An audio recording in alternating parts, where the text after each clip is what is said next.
نحمده ونصلي ونسلم على رسوله الكريم أما بعد فأعوذ بالله من الشيطان الرجيم بسم الله الرحمن الرحيم ألم أعهد إليكم يا بني آدم ألا تعبدوا الشيطان إنه لكم عدو مبين وأن اعبدوني هذا صراط مستقيم ولقد أضل منكم جبلا كثيرا أفلم تكونوا تعقلون هذه جهنم التي كنتم توعدون اصلوها اليوم بما كنتم تكفرون اليوم نختم على أفواههم وتكلمنا أيديهم وتشهد أرجلهم بما كانوا يكسبون ولو نشاء لطمسنا على أعينهم فاستبقوا الصراط فأنى يبصرون ولو نشاء لمسخناهم على مكانتهم فما استطاعوا مضيا ولا يرجعون ومن نعمره ننكسه في الخلق أفلا يعقلون صدق الله مولانا العظيم اللهم صل على سيدنا محمد وعلى آل سيدنا محمد وبارك وسلم سورة یاسین کی آیت نمبر 60 تا آیت نمبر 68۔ گزشتہ درس میں یہ بات گزری ہے کہ روز قیامت جو مجرم لوگ ہوں گے ان کی صفیں الگ کر دی جائیں گی، اور جب ان کی صف بندی ہو جائے گی تو اللہ تبارک و تعالی ان سے مخاطب ہو کر فرمائیں گے الم اعہد الیکم یا بنی آدم، اے اولاد آدم کیا میں نے تم سے عہد نہیں لیا تھا، یعنی تم کو یہ بات سمجھائی نہیں تھی اللہ تعبدوا الشیطان کہ شیطان کی عبادت نہ کرنا، کیونکہ انہ لکم عدو مبین وہ تمہارا کھلا دشمن ہے۔ اللہ تبارک و تعالی نے جب حضرت آدم علیہ السلام کی تخلیق فرمائی تو پھر حضرت آدم علیہ السلام کی پشت سے ان کی پوری ذریت کو نکالا، یعنی قیامت تک آنے والے آخری انسان تک تمام انسانی روحوں کو اللہ تبارک و تعالی نے جمع فرمایا اور ان سے عہد لیا تھا جس کو عہد الست کہا جاتا ہے۔ تو وہاں پر یہ بھی فرما دیا تھا کہ شیطان سے اپنے آپ کو بچانا اور اس سے ہر وقت خبردار رہنا، اس کی باتوں میں نہ آنا، یہ کوشش کرے گا تمہیں ورغلانے کی اور کوئی موقع ہاتھ سے جانے نہیں دے گا۔ سورۃ طٰہٰ میں ہے کہ اللہ تبارک و تعالی نے حضرت آدم علیہ السلام سے بطور خاص فرمایا تھا فَقُلْنَا يَا آدَمُ إِنَّ هَذَا عَدُوٌّ لَكَ وَلِزَوْجِكَ فَلَا يُخْرِجَنَّكُمَا مِنَ الْجَنَّةِ فَتَشْقَىٰ، ہم نے کہا اے آدم یہ تمہارا اور تمہاری بیوی کا دشمن ہے، یہ کہیں ایسا نہ ہو کہ تمہیں جنت سے نکلوا دے، اگر ایسا ہوا تو پھر تم مشقت میں پڑ جاؤ گے۔ اور پھر حضرت آدم علیہ السلام کی ساری اولاد کو اللہ تبارک و تعالی نے انبیاء علیہ السلام کے ذریعے سے بھی خبردار فرمایا کہ شیطان سے ہمیشہ بچتے رہنا۔ سورۃ اعراف میں فرمایا انہ یراکم هو وقبیلہ من حیث لا ترونہم، وہ اور اس کا قبیلہ تمہیں ایسی جگہ سے دیکھ رہا ہے جہاں سے تم اسے نہیں دیکھ سکتے، یعنی یہ ایسی مخلوق ہے جو نظر آنے والی نہیں ہے اور وہ ہمیشہ چھپ کر ہی وار کرتا ہے، لہٰذا فرمایا کہ اس کے ورغلانے میں اور اس کے بہکاوے میں نہ آنا۔ اور شیطان نے تو قسم کھا رکھی ہے، سورۃ اعراف میں ہے کہ شیطان نے کہا تھا ثم لآتینہم من بین ایدیہم ومن خلفہم وعن ایمانہم وعن شمائلہم، میں تیرے بندوں کے آگے سے بھی آؤں گا، پیچھے سے بھی آؤں گا، دائیں سے بھی آؤں گا، بائیں طرف سے بھی آؤں گا اور ان کو گمراہ کرنے کی پوری کوشش کروں گا۔ کبھی دنیا کی طرف سے آ کر ان کو گمراہ کرنے کی کوشش کروں گا، تو کبھی دین کی طرف سے اور کبھی خواہشات کے راستے سے ان کو گمراہ کروں گا۔ تو اس لیے اللہ تبارک و تعالی نے بار بار قرآن حکیم میں اپنے بندوں کو خبردار فرمایا ہے کہ شیطان تمہارا کھلا دشمن ہے، اس سے اپنے آپ کو بچا کر رکھنا۔ ایک تو شیطان سے خبردار فرمایا، اور دوسری بات یہ کہ وَأَنِ اعْبُدُونِی، اللہ تعالیٰ نے یہ بھی عہد لیا کہ صرف میری ہی عبادت کرنا، شیطان کی عبادت نہ کرنے لگ جانا، وہ تمہیں جہنم پہنچا دے گا۔ سورۃ فاطر میں ہے کہ انما یدعو حزبہ لیکونوا من اصحاب السعیر، وہ اپنے گروہ کو بلا رہا ہے تاکہ سب کو ساتھ لے کر جہنم میں جائے۔ وہ اپنی جماعت کو بڑھانا چاہتا ہے تاکہ جہنم میں اس کے ساتھ جلنے والے زیادہ ہوں۔ تو اللہ تبارک و تعالیٰ نے فرمایا کہ میں نے تمہیں پہلے سے ہی آگاہ نہیں کر دیا تھا کہ شیطان تمہارا دشمن ہے، اور اس کی دشمنی سے بچتے رہنا اور عبادت صرف میری ہی کرنا۔ ھذا صراط مستقیم، یہی سیدھا راستہ ہے۔ اگر اسی راستے پر تم چل پڑے تو پھر تم نجات پا سکتے ہو، اور اگر اس راستے سے بھٹک گئے تو پھر ٹھکانہ تمہارا شیطان کے ساتھ ہوگا۔ آگے فرمایا وَلَقَدْ أَضَلَّ مِنْكُمْ جِبِلًّا كَثِيرًا، تحقیق اس شیطان نے تم میں سے بہت سی مخلوق کو بہکا رکھا ہے۔ أَفَلَمْ تَكُونُوا تَعْقِلُونَ، کیا تم اتنی بھی عقل نہیں رکھتے کہ اس کو اپنا دشمن سمجھتے ہوئے اپنے آپ کو بچانے کی کوشش کرو؟ دنیا میں کفر کے راستے پر چلنے والے اور شرک میں مبتلا لوگ شیطان ہی کے راستے پر تو چل رہے ہیں، اور جب قیامت کا دن آئے گا، حساب و کتاب ہوگا، تو وہاں پر جنہوں نے شیطان کی پوجا کی ہے، شیطان کی بات کو مانا ہے، ان سے کہا جائے گا ھذہ جہنم التی کنتم توعدون، یہی ہے وہ جہنم جس کا تم سے وعدہ کیا گیا تھا کہ اگر تم نے اللہ کے راستے کو چھوڑا، صراط مستقیم کو چھوڑا اور شیطان کے راستے پر تم چلے تو پھر تمہارا یہی ٹھکانہ ہوگا۔ لہذا اصلوها اليوم بما کنتم تکفرون، آج اس میں داخل ہو جاؤ اس کفر کے بدلے میں جو تم دنیا میں کیا کرتے تھے۔ تم نے دنیا کی زندگی میں ہماری نصیحت کو نہ مانا،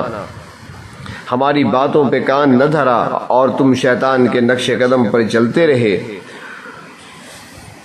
دنیاوی امور میں اور دنیا کا مال و اسباب جمع کرنے کے سلسلے میں تو تم بہت ہوشیار اور سمجھدار سمجھے جاتے تھے، لیکن ایمان کے بارے میں اور آخرت کے بارے میں اتنے کمزور تھے کہ شیطان کے پیچھے لگے رہے۔ لہٰذا آج اپنے اس کفر کا اور اس شرک کا خمیازہ بھگتو جہنم کی صورت میں۔ کچھ لوگ ایسے بھی ہوں گے جو وہاں پر قیامت کے دن کفر، شرک اور نافرمانی کرنے سے انکار کر دیں گے۔ سورۃ انعام میں ہے کہ مشرک لوگ کہیں گے واللہ ربنا ما کننا مشرکین، اللہ کی قسم ہم نے تو دنیا میں رہ کر شرک نہیں کیا۔ مگر ہر انسان جو عمل دنیا میں کرتا ہے وہ اللہ تبارک و تعالیٰ کے علم میں ہے، اور اسے لکھا بھی جا رہا ہے، لوح محفوظ میں بھی درج ہے، اور فرشتوں کے لکھے ہوئے نامہ اعمال کے اندر بھی لکھا ہوا ہے۔ ہر انسان کا ہر عمل محفوظ رہتا ہے، اور پھر وہاں پر اللہ تبارک و تعالی اتمام حجت کے لیے فرشتوں یا دیگر چیزوں کو بطور گواہ کے پیش فرمائیں گے۔ حدیث شریف میں آتا ہے کہ بعض لوگ کہیں گے کہ ہم اپنے وجود کے سوا کسی دوسرے گواہ کو تسلیم ہی نہیں کرتے، یعنی ہم اپنے علاوہ کسی اور کو سچا سمجھتے ہی نہیں ہیں۔ تو اس وقت اللہ تعالیٰ فرمائیں گے الیوم نختم علی افواہہم، اس دن ہم ان کے منہوں پر مہر لگا دیں گے، وتکلمنا ایدیہم، تو ان کے ہاتھ ہمارے ساتھ کلام کریں گے، وتشہد ارجلہم، اور ان کے پاؤں گواہی دیں گے، بما کانوا یکسبون، جو کچھ وہ کماتے تھے۔ یعنی دنیا میں تو زبان بولتی ہے اور سارا کچھ ہم زبان سے ہی کہہ دیا کرتے ہیں، تو اس دن زبان کو بند کر دیا جائے گا، اور جسم کے اعضاء، ہاتھ پاؤں وغیرہ، یہ ان کے خلاف گواہی دیں گے، اچھے کام کرنے کی یا برے کام کرنے کی گواہی دیں گے، کیونکہ سب کچھ انسان یا تو ہاتھوں سے کرتا ہے یا پھر پاؤں سے چل کر جاتا ہے۔ تو انسان کے ہاتھ گواہی دیتے ہوئے کہیں گے کہ اس شخص نے ہمارے ذریعے فلاں کام کیا تھا، پاؤں گواہی دیں گے کہ ہمارے ساتھ چل کر یہ شخص فلاں غلط مقام پہ گیا تھا۔ فرمایا کہ اس وقت وہ آدمی بہت حیرت زدہ ہوگا اور خود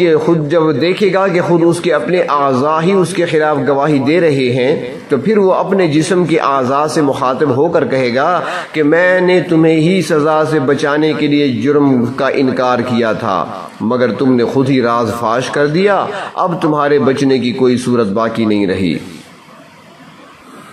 حدیث شریف سے یہ بھی معلوم ہوتا ہے کہ انسان زمین کے جس ٹکڑے پر اور جس جگہ کوئی اچھا یا برا کام کرتا ہے تو زمین کا وہ ٹکڑا بھی قیامت کے دن اس کے حق میں یا اس کے خلاف گواہی دے گا،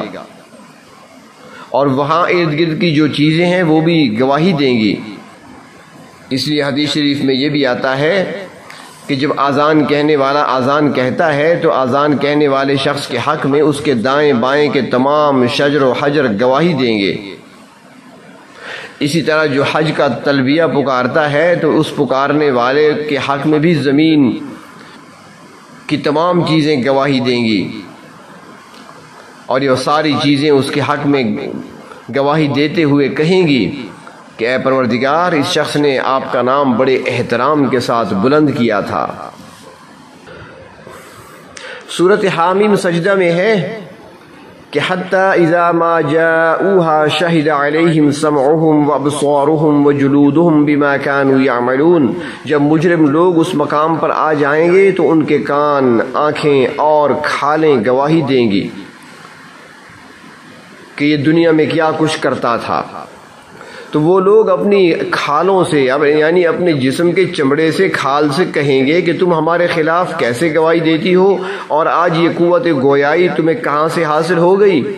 تو فرمایا کہ وہ جواب دیں گی قالوا انطقنا اللہ الذی انطق کل شیء وهو خلقکم اول مرۃ والیہ ترجعون،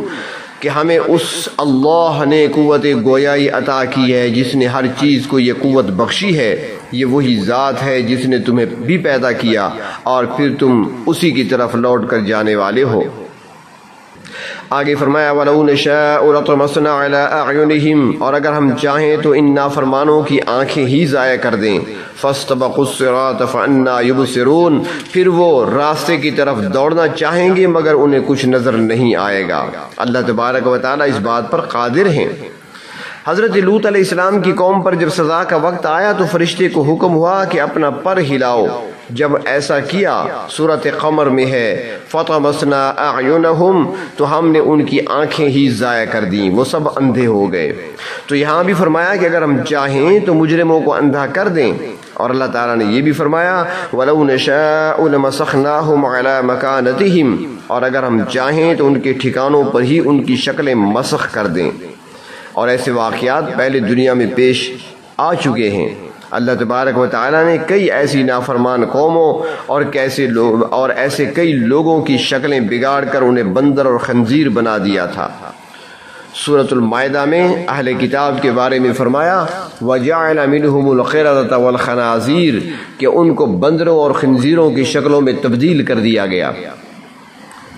تو فرمایا کہ ہم اس بات کی بھی قدرت رکھتے ہیں کہ یہ لوگ جہاں بھی ہوں، جہاں کھڑے ہوں یا بیٹھے ہوں، ہم وہیں پر ان کی شکلیں مسخ کر دیں۔ فَمَسْتَطَاعُوا مُضِيًّا وَلَا يَرْجِعُونَ، پھر نہ وہ آگے چلنے کی طاقت رکھیں اور نہ ہی واپس گھر جا سکیں، یعنی ان کو اتنی بھی مہلت نہیں ملے گی کہ اگلی منزل تک پہنچ جائیں یا اپنے گھر والوں کو ہی بتا سکیں کہ ہم عذاب میں مبتلا ہو چکے ہیں۔ حضرت لوط علیہ السلام کی بیوی کے بارے میں بعض کہتے ہیں کہ اللہ تعالیٰ نے اسے پتھر کی شکل میں مسخ کر دیا تھا۔ اسی طرح ایک مرد اور ایک عورت جنہوں نے خانہ کعبہ میں برائی کا ارتکاب کیا تھا، مرد کا نام اصاف تھا، عورت کا نام نائلہ تھا، تو اللہ تبارک و تعالیٰ نے ان دونوں کو پتھر کا بنا دیا تھا، اور پھر ایک عرصہ دراز تک صفا اور مروہ پہاڑی پر عبرت کے لیے دونوں پڑے ہوئے تھے، پتھر بن گئے تھے۔ نبی اکرم صلی اللہ علیہ وسلم کے دور سے پہلے ہوا تھا واقعہ اور اس وقت تک موجود تھے۔ تو بعد میں شیطان نے لوگوں کے دلوں میں وسوسے ڈال کر ان کی پرستش اور عبادت شروع کرا دی تھی۔ تو اللہ تعالیٰ فرماتی ہیں کہ اگر ہم چاہیں تو شکل مسخ کر دیں۔ آگے فرمایا وَمَن نُعَمِّرْهُ نُنَكِّسْهُ فِي الْخَلْقِ، جس کو ہم زیادہ عمر دے دیتے ہیں ان کو پیدائش میں الٹا کر دیتے ہیں۔ افلا یعقلون، کیا یہ لوگ اس بات میں غور و فکر نہیں کرتے؟ ابتدا میں انسان بچے کی صورت میں ہوتا ہے اور پھر لڑکپن آتا ہے، پھر جوانی آتی ہے، طاقت آتی ہے، قوت آتی ہے، اور پھر جب بڑھاپے کا دور شروع ہوتا ہے تو تمام اعضاء آہستہ آہستہ کمزور ہونا شروع ہو جاتے ہیں، دانت گرنے لگتے ہیں، سماعت کمزور ہو جاتی ہے، اعضاء کمزور ہو جاتے ہیں، قدم لڑکھڑانے لگتے ہیں۔ تو فرمایا کہ جس کو ہم زیادہ عمر دیتے ہیں اسے پھر پیدائش کی حالت میں الٹ دیتے ہیں۔ سورۃ روم میں بھی اللہ تبارک و تعالی نے ایسا ہی بیان فرمایا کہ اللہ الذی خلقکم من ضعف ثم جعل من بعد ضعف قوة ثم جعل من بعد قوة ضعفا وشیبہ، اللہ کی ذات وہ ہے جس نے تمہیں کمزوری کی حالت میں پیدا کیا، پھر کمزوری کے بعد قوت عطا فرمائی، پھر قوت کے بعد دوبارہ کمزوری اور بڑھاپا طاری کر دیا۔ یہ حالات لوگوں کے لیے نشان عبرت ہیں۔ اگر انہی چیزوں میں انسان غور کرے تو پھر کفر، شرک اور نافرمانی کا ارتکاب نہیں کرے گا۔ اردو کے شاعر جگر مراد آبادی نے بھی کہا تھا کہ رخصت ہوئی شباب کے ہمراہ زندگی، کہنے کی بات ہے کہ جیے جا رہا ہوں میں۔ تو اللہ تبارک و تعالی نے زندگی کے مختلف مراحل کو اپنی قدرت کی نشانی بیان فرمایا ہے۔ اللہ تبارک و تعالی قرآن حکیم کو سمجھنے اور اس پر عمل کرنے کی توفیق نصیب فرمائے۔ وآخر دعوانا ان الحمد للہ۔